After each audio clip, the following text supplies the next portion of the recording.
Hello everyone. In recent days, the world of the arts has once again quietly said farewell to several familiar faces, artists who once appeared on stages, on screens, and in the memories of many generations of audiences. Some brought laughter, some left behind melodies that cannot be forgotten. Some spent their entire lives telling stories that make us reflect. Today, we will look back at the lives of the artists who have just passed away, and the marks they left on popular culture. If you appreciate memorial content like this, please press like and subscribe to follow the channel. Thank you for accompanying us. Now, let us begin. Actress Jennifer Runyon, known for her role in the hit film Ghostbusters, 1984, and the television sitcom Charles in Charge, has died at the age of 65. Her family confirmed the sad news in a statement posted on social media, saying that Runyon passed away on March 6, 2026, after a period of battling cancer. In the statement, the family wrote that she passed away after a long and difficult journey, and in her final moments, Runyon was surrounded by her family and loved ones. Jennifer Runyon was born on April 1, 1960, in Chicago, Illinois, USA. She began her acting career in 1980 with the horror film To All a Good Night. Just a few years later, Runyon became familiar to movie audiences when she appeared in the 1984 film Ghostbusters, where she played a student participating in an ESP experiment conducted by the character Dr. Peter Venkman, portrayed by Bill Murray. Also in 1984, Runyon joined the CBS sitcom Charles in Charge, taking on the role of Gwendolyn Pierce, the girlfriend of the main character, played by Scott Baio. This role helped make her a familiar face on American television during the 1980s. In addition, Jennifer Runyon appeared in many well-known television programs, such as Magnum, P.I., Quantum Leap, Murder, She Wrote, and Beverly Hills 90210. Over more than 4 decades of artistic activity, Runyon left her mark as a familiar actress in American television and film. Her performances, whether large or small, are still remembered by audiences as part of the screen memories of the 1980s. Singer-songwriter country Joe McDonald, who was closely associated with the anti-war movement in American music during the 1960s, has died at the age of 84. His family confirmed that McDonald died on March 1, 2026, in Berkeley, California. The information was announced in a statement sent to the press, saying that he passed away after many years of dealing with health issues and was with his family in his final moments. Country Joe McDonald was born January 1, 1942, in Washington, D.C., with the birth name Joseph Allen McDonald. His family later moved to California, where he grew up and developed an early interest in music as well as social issues. Before entering the artistic path, McDonald served in the United States Navy. He later studied at Los Angeles City College and the University of California, Berkeley, where the vibrant political environment of the 1960s strongly influenced his views and songwriting. In 1965, McDonald founded the band Country Joe and the Fish in Berkeley. The group quickly became one of the representative faces of psychedelic rock and the counterculture movement of that time. Their most famous song, I-Feel-Like-I'm-Fixin to Die Rag, released in 1967, became one of the most frequently mentioned anti-war songs during the Vietnam War era. McDonald's name was firmly etched in music history when he performed the song at the Woodstock Festival in 1969, one of the most memorable moments of the festival. In the decades that followed, he continued his musical activities with a solo career and participated in cultural and historical events. For many music lovers, Country Joe McDonald will always be remembered as an artist who used music to reflect the spirit of an entire generation. Actor Corey Parker, best known to audiences for his role as Arnold Epstein in the film Biloxi Blues, 1988, has died at the age of 60. The information was confirmed by his family to the press, stating that Parker passed away on January 29, 2026, in Los Angeles. The cause of death was not disclosed in the official announcement. Corey Parker was born on July 8, 1965, in New York City. He studied at the Tisch School of the Arts at New York University, one of the prestigious performing arts training schools in the United States. After completing his studies, Parker began entering the film industry in the mid-1980s. The most notable role of his career was Arnold Epstein in the film Biloxi Blues in 1988, directed by Mike Nichols and adapted from the play by Neil Simon. In the film, Parker played an intelligent, outspoken recruit with a somewhat sarcastic edge in a U.S. Army training unit during World War II. The film starred Matthew Broderick in the lead role and was widely received by audiences.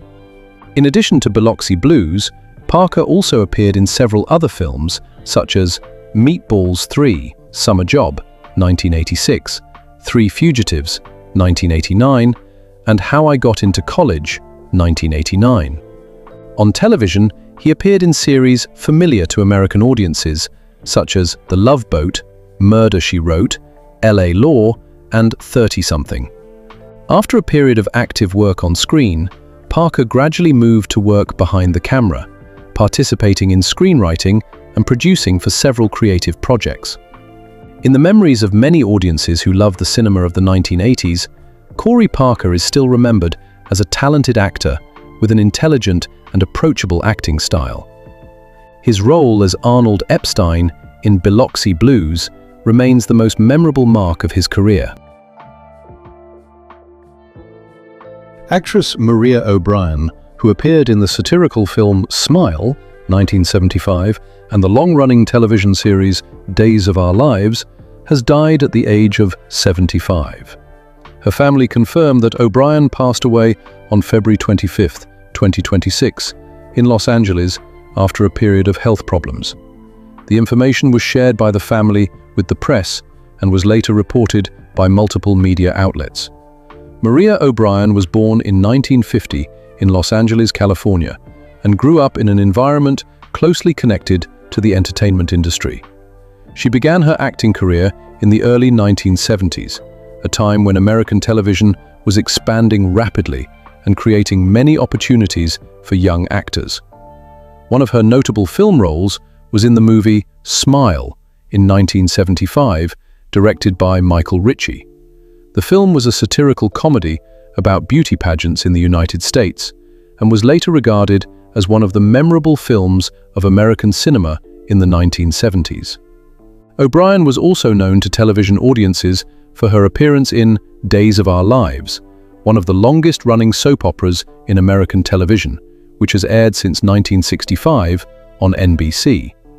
Her participation in the program helped make her a familiar face to daytime television viewers for many years.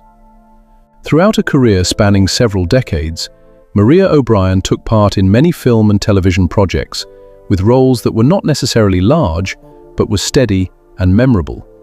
For many colleagues and audiences, she is remembered as an actress devoted to her craft and someone who always brought sincerity to each of her roles. The contributions of Maria O'Brien remain part of the memory of American television and cinema for many years.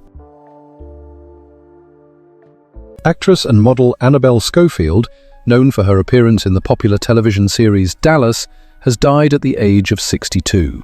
Her family confirmed that Schofield died on March 7, 2026, after a period of battling cancer. The information was shared with the media by her relatives and was later reported by several news outlets. Annabelle Schofield was born in 1963 in London, England. She began her career as an international fashion model in the 1980s.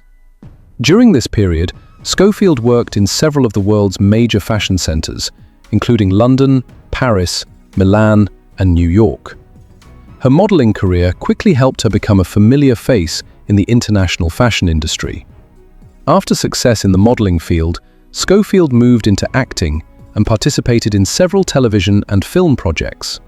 One of her best-known roles was in the series Dallas, the famous American television program that aired from 1978 to 1991, and revolved around the wealthy oil family the Ewings in Texas. In later years, Schofield gradually stepped away from the entertainment industry. She turned toward the field of nutrition and healthcare, becoming a health consultant and lifestyle coach in Los Angeles. Her new work reflected her interest in health and balance in life. To many people who worked with her, Annabelle Schofield is remembered as a friendly, dedicated woman who always pursued new choices in life. Her journey, from international model to actress and health professional, still leaves a distinct mark in the memories of friends and audiences. I'm not ready to die. Dolly Parton, the 80-year-old American country music legend, unexpectedly appeared in a video posted on social media on October 9, 2025, directly confronting the rumors that had been spreading about her health. There was no stage, no press conference, just a simple setting filmed in Nashville, Tennessee, where she was in the middle of shooting a commercial. Dolly Parton looked straight into the camera, her voice calm and clear. "Lately, everyone thinks I'm sicker than I really am," she said. Then she asked, half serious, half humorous, "Do I look like someone who is sick? I'm still working very hard." In the weeks before that, social media had been filled with speculation about her health. Fan forums, entertainment news sites, and reposted social media posts kept appearing continuously. No one had confirmed information, but the concern spread very quickly. For millions of people, Dolly Parton is not just a singer, she is an icon who has been present in American music for more than 6 decades. A voice, a smile, a name connected to thousands of songs and the memories of many generations. So when the rumors began to appear, people waited for an answer from her herself. And Dolly Parton responded in the way most familiar to her, directly, simply, and without evasion. Just a few hours after being posted, the video had already attracted millions of views. The comment section was filled with relief.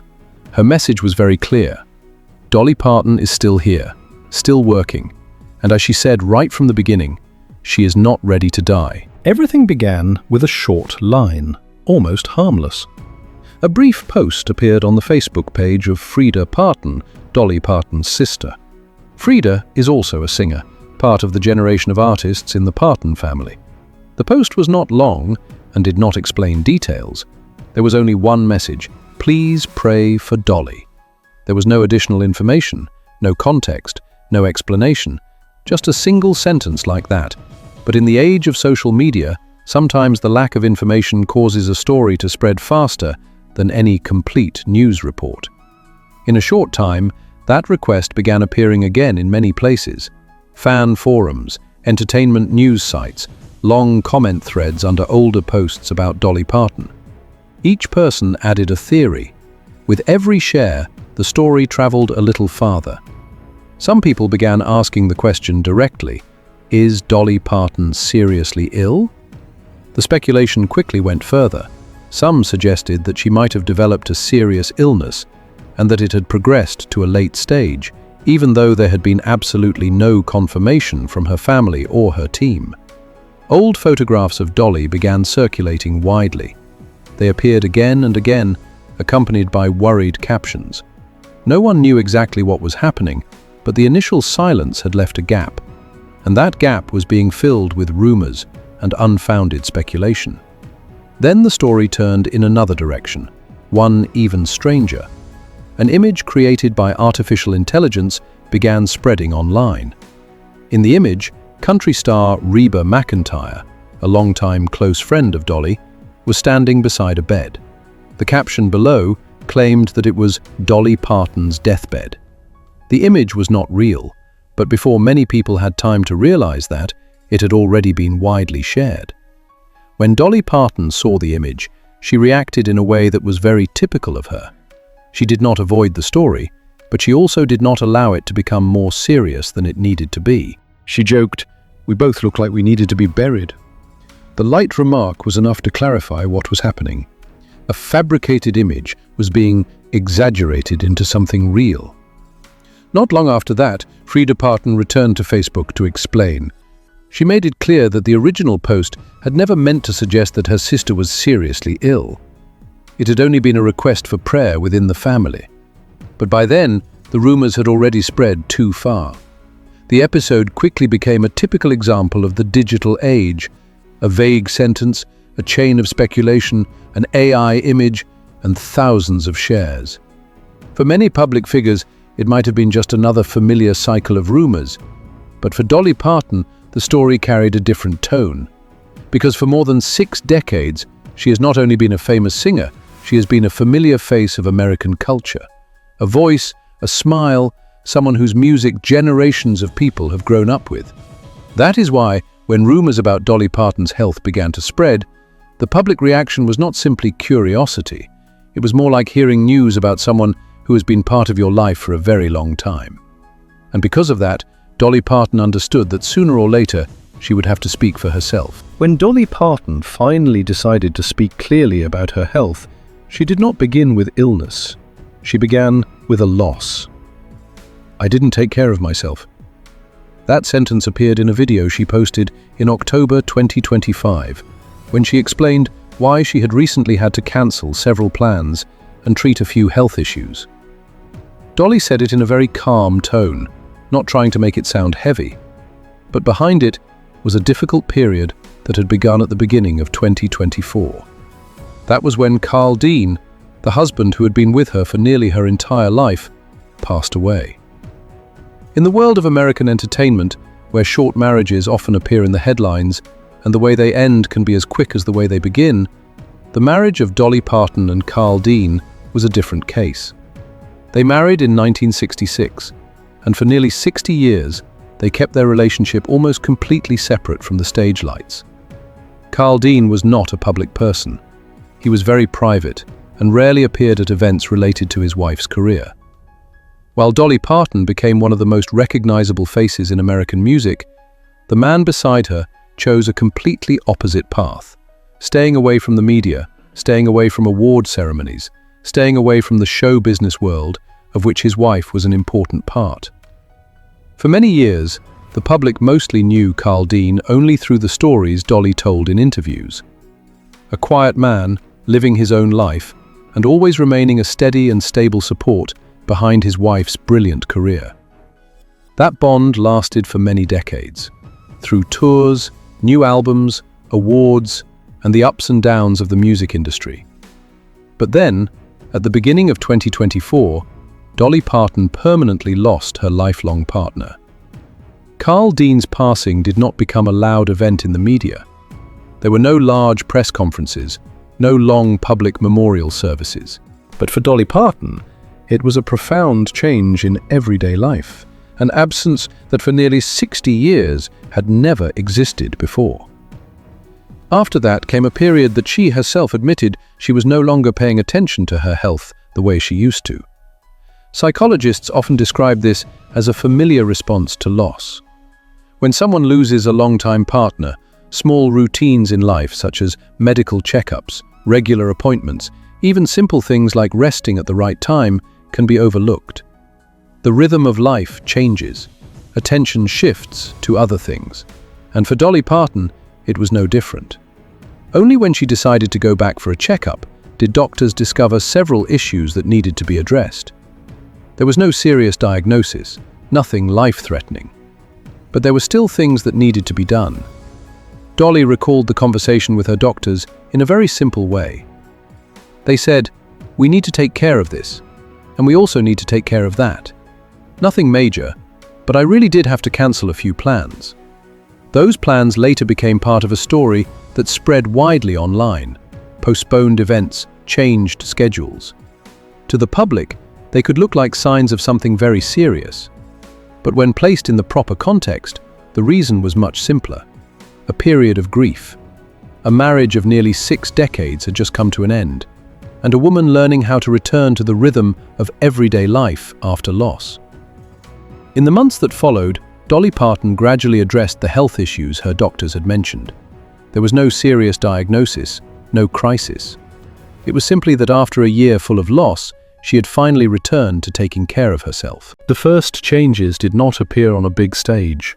They appeared in a work schedule. A few plans were cancelled. A few events suddenly disappeared from Dolly Parton's calendar.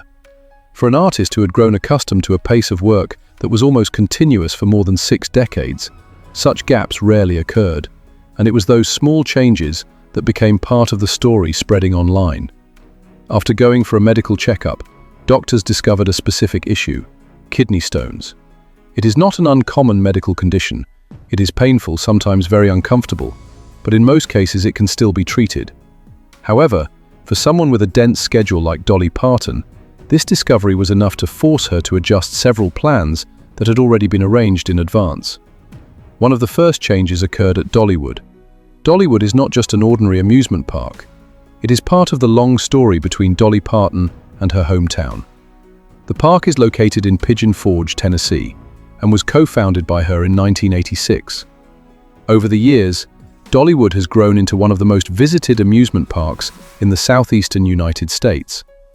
Events at Dollywood often include appearances by Dolly Parton herself. That has become an almost familiar tradition for those who follow the park. Therefore, when one of her appearances there had to be cancelled, the change was immediately noticed. But that was only a small part of the story. The larger impact lay in another schedule, a series of shows that had been planned long in advance in Las Vegas.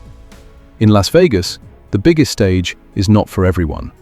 On the Las Vegas Strip, where neon lights almost never turn off and giant signs take turns lighting up the night, only a few names are given a special place: a long-running series of shows at the Coliseum at Caesar's Palace. It is not a place to test one's luck. It is a place reserved for artists who have stood firm through many decades. Names big enough, enduring enough, and powerful enough to fill a theater with thousands of seats, night after night. The Coliseum Theater holds about 4,100 audience members. For many years, this stage has been associated with extended residencies by some of the world's leading artists. Celine Dion once turned this place into a glorious chapter in her career. Elton John, Mariah Carey, and more recently Adele, have also stood on that very stage. A performance here is not simply a concert, it is a firm, unmistakable, and undeniable declaration of an artist's drawing power. So when Dolly Parton's performance plans at the Coliseum were announced, they immediately attracted attention. According to the original schedule, she would perform 6 shows in December 2025. These performances were prepared as a special event, not only for country music fans, but for anyone who has followed Dolly Parton's career for many decades. But then the schedule had to change. After doctors advised that she needed more time to address her health issues, the entire series of shows was postponed to September 2026. The decision was announced together with a clear statement from Dolly Parton's team. She needed to undergo several medical procedures related to her current health conditions. For the audience who had already purchased tickets, the most important information was also confirmed. All tickets for the December 2025 shows will still be honored for the new performance dates in September 2026. Postponing such a major series of performances is not a small matter. But in Dolly Parton's case, the story carries another meaning. Because this return to Las Vegas is not simply a tour. The series of shows at Caesar's Palace will mark the first time Dolly Parton returns to the Las Vegas Strip as a headlining artist since the 1990s. The last time she was closely associated with the Las Vegas stage occurred during a very different period of her career, alongside a musical friend who had already become a legend, Kenny Rogers. For many years, Kenny Rogers was not only a colleague, but also one of Dolly Parton's most important musical collaborators. The two performed together, recorded together, and created some of the most memorable moments in the history of country music. Most notably, the song "Islands in the Stream." The song was released in 1983 and quickly became a phenomenon. It reached #1 on the Billboard Hot Country Singles chart, while also crossing beyond the boundaries of country music to become a major success in the pop market. On stage, Dolly Parton and Kenny Rogers created a special combination, 2 different voices, yet strangely harmonious. For many years, "Islands in the Stream" almost became a symbol of the musical friendship between them. But then in March 2020, Kenny Rogers passed away. And with his passing, a special chapter in Dolly Parton's musical journey quietly came to a close.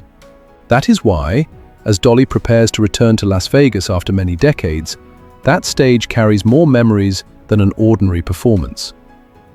Dolly Parton is preparing to step onto it once again, not to repeat the past, but to continue writing the unfinished story. Before becoming one of the most familiar voices in American music, before standing under stage lights, before receiving awards and going on tours that would last for decades, the life of Dolly Parton began in a place very far from that world, a small wooden cabin.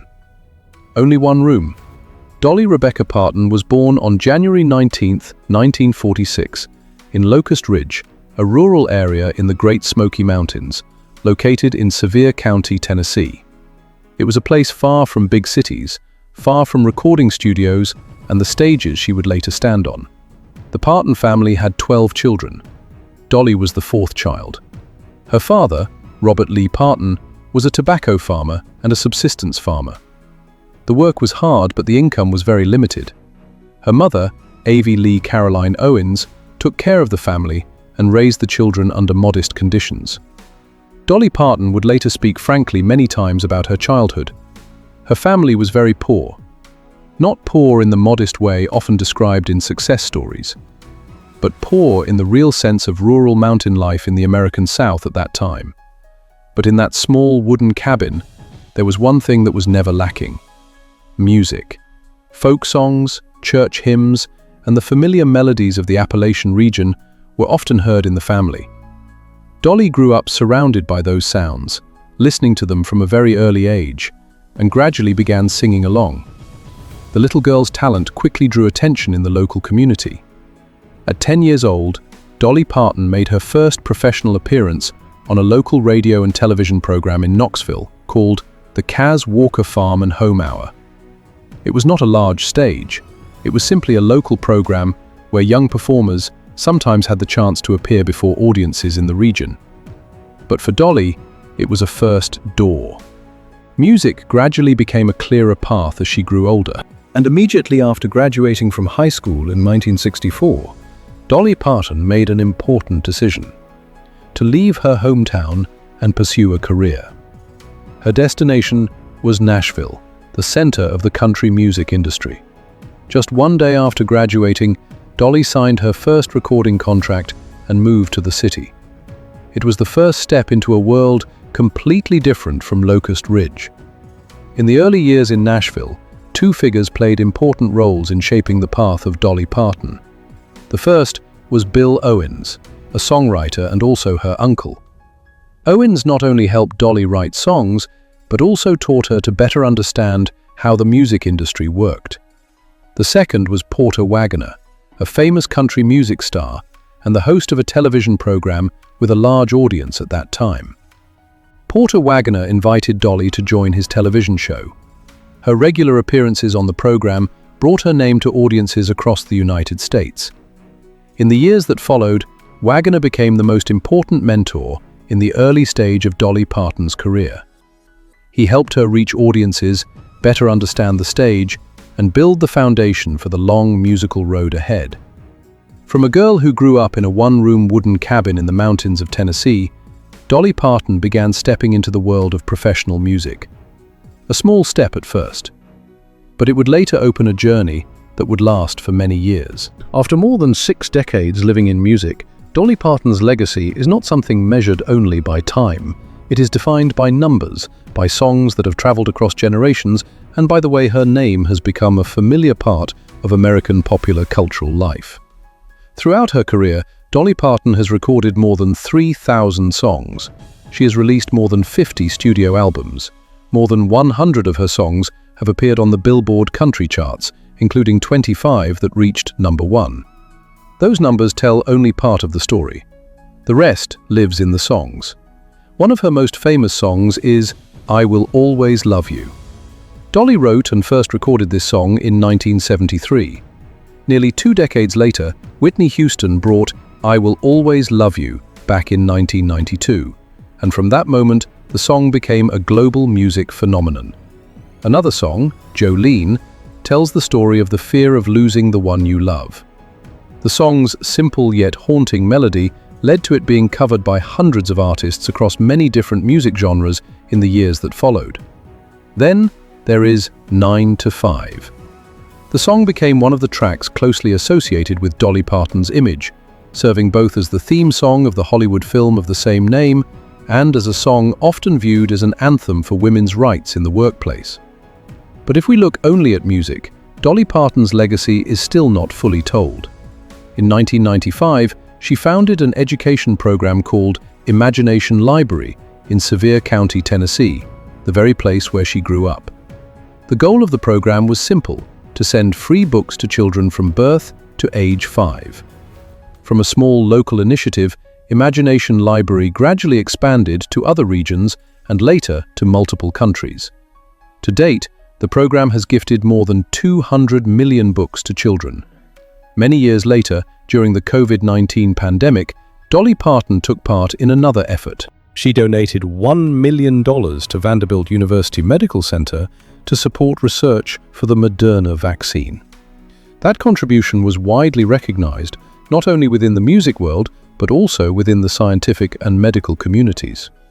Meanwhile, her music career had not slowed down.